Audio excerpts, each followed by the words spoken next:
Hello नमस्कार। तर आज आपण ह्या व्हिडिओच्या माध्यमातून बघणार आहोत की जे काही स्टोन लावलेले असतात, हार्ड स्टोन असतात, ते आपण कसे काढणार आहेत। हे बघा, मला बोटनेक करायचं आणि तिथे स्टोन आहेत तर ते आपल्याला काढायचे आहेत। तर मी पहिल्यांदा स्टोनवाला जो काही फॅब्रिक आहे खाली ठेवलं, वरती अस्तरचा कपडा ठेवलेला आहे आणि त्याच्यावरतून गरम गरम इस्त्री फिरवणार आहे। इस्त्री फिरून झाल्यानंतर ते स्टोन गरम होतील आणि ग्लू गरम झाल्यामुळे स्टोन एकदम अलगद निघतील, ज्याच्यामुळे आपल्याला नखाने काढणं किंवा दुसऱ्या कशाने काढणं खूप अवघड जातं।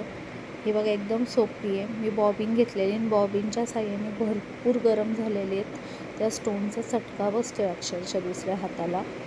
तर ते आपण काढायचे आणि काढून झाल्यानंतर हे बघा, फिनिशिंगही खराब होत नाही, त्या ग्लूसोबत स्टोन निघून जातात आणि आपली फिनिशिंग खूप छान दिसते आणि अजिबात काही त्रास होत नाही आहे।